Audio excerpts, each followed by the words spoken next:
10 endroits en Russie à découvrir. Fin janvier 2022, l'Organisation mondiale de la santé a déclaré que les restrictions de voyage liées à la Covid-19 n'étaient pas efficaces et devraient être levées. Croisons les doigts pour que les frontières rouvrent enfin, et planifions notre premier voyage en Russie. Tobolsk. Cette ville incroyable possède le seul Kremlin en pierre de Sibérie. Avant, il fallait du temps pour s'y rendre, on devait prendre un avion pour Tyumen puis faire environ 2 heures de train. Pourtant, en pleine pandémie en 2021, cette ville sibérienne a fait l'exploit d'ouvrir son premier aéroport. Tobolsk a été fondée en 1582, lorsque les troupes russes dirigées par le cosaque Yermak exploraient la Sibérie. La ville est devenue le bastion des futures expéditions et un lieu important pour le commerce avec la Chine. Saratov. Pourquoi, de toutes les belles villes levées sur les rives de la Volga, avons-nous choisi celle-ci? La réponse est simple, le 1er janvier 2022, Saratov est officiellement devenue la 2e plus grande ville de Russie. Non, ceci n'est pas mesuré en termes de population, mais plutôt en fonction de la taille du territoire, après avoir ajouté certains quartiers de banlieue voisins comprenant environ 79 villages, la zone urbaine s'est étendue à 2100 km², Moscou en compte 2500. Saratov est une ville agréable pour explorer la confortable province russe. Elle a été fondée au XVIe siècle et s'est développée en tant que ville marchande. En conséquence, le centre-ville possède encore de vieilles maisons en bois aux fenêtres sculptées, des manoirs de l'époque tsariste, ainsi que des usines, vestiges de l'époque industrielle soviétique. Village de Bekovo. Nous parions que vous n'avez jamais entendu parler de cet endroit auparavant. Beaucoup de Russes sont dans le même cas. Cependant, en décembre 2021, le village de Bekovo dans la région de Toula, à 135 km au sud de Moscou, a remporté le concours des meilleurs villages touristiques de l'Organisation mondiale du tourisme. Cela ressemble à un bon plan voyage, pas vrai? Bekovo est situé sur les rives pittoresques de la rivière Oka et son principal point de repère est l'église de la Trinité construite en 1904-1906. Un endroit parfait pour se calmer, méditer et essayer de comprendre la mystérieuse âme russe. Forêt rouge près d'Anapa. Roman soulignement Lyubiansky.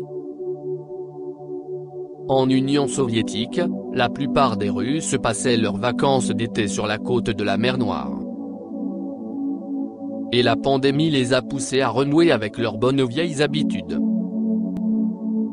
Les gens sont partis pour la Crimée, Sotchi et d'autres villes de la région de Krasnodar, dont Gelandjik et Anapa. Autre écho de l'époque soviétique, une incroyable forêt rouge dans la vallée de Souko qui est devenue virale sur Instagram en 2021. Pourquoi soviétique? Parce que cet endroit est artificiel, c'est le résultat d'une expérience de l'ère soviétique. Les cyprès des marais ont très probablement été importés d'Amérique du Nord dans les années 1930. Et la raison de cette couleur rouge ardente est juste l'automne. Imaginez à quel point il serait merveilleux de faire un tour en stand du Padle. Ville de Kudrovo près de Saint-Pétersbourg. Il y a Varlamov. Saint-Pétersbourg est certainement l'une des destinations de voyage les plus populaires en Russie. Mais si vous avez déjà vu l'Ermitage et tous les autres palais merveilleux et fait une excursion en bateau le long de la Neva et ses canaux, il est temps de vivre de nouvelles expériences. Si vous en avez marre des confinements, du travail à distance, de la solitude et de toutes ces mesures de distanciation sociale, alors la ville de Kudrovo est faite pour vous. Environ 20 personnes vivent dans le seul complexe d'appartements Novi-Ockerville. Les utilisateurs de Reddit se sont déjà moqués de cette fourmilière humaine, mais n'êtes-vous pas curieux de comprendre à quoi ressemble la vie dans un tel endroit? Montagne de l'Altaï. Pendant les 2 années de fermeture des frontières, les Russes ont redécouvert le tourisme dans leur propre pays. Et les montagnes de l'Altaï sont devenues l'une des nouvelles destinations les plus populaires. Des vues à couper le souffle et l'atmosphère mystérieuse des anciens chamans s'y mêlent. On peut opter pour un hôtel de luxe, des vacances glamping ou un tourisme plus extrême, et moins confortable, avec randonnée et nuit sous la tente. À vous de voir. Une autre façon intéressante d'explorer l'Altaï serait également un voyage en voiture le long de la route de la Chouïa, considérée comme l'une des plus belles de Russie. Le Disneyland de l'Oural. Pas une destination de voyage si évidente, mais à n'en pas douter, cet endroit est passionnant. Un homme d'affaires de la petite ville industrielle de Satka, dans les montagnes de l'Oural, a transformé la périphérie locale en un immense parc à thème rappelant Disneyland. Il y a un bateau pirate, un château de chevalier, des toboggans aquatiques, des personnages de contes de fées tirés de livres pour enfants et de nombreux autres divertissements, tant pour les enfants que pour les adultes. En passant, le fondateur l'a nommé en l'honneur de sa petite fille, Sonkina Laguna Lagune de Sonia. Station de cure thermale des Santouki. Pour ceux qui ont guéri du Covid, ainsi que pour tous ceux qui ont eu la chance d'éviter l'infection, mais ont forcément subi beaucoup de stress, il est nécessaire de se reposer et de se ressourcer. Dans les montagnes du Caucase russe se trouve un endroit idéal où vous pourrez recharger les batteries et faire une petite cure thermale. Dans la station balnéaire des Santouki, vous trouverez la plus grande galerie d'eau potable d'Europe. Vous pourrez essayer de nombreuses variétés d'eau minérale différentes et vous promener le long de sentiers de guérison spéciaux avec une vue imprenable. Avant que de nouvelles restrictions ne soient mises en place, Dieu nous en garde, nous devons tirer le meilleur parti de n'importe quel voyage. Ainsi, voir toute la Russie en un seul voyage n'est possible qu'en la traversant en train.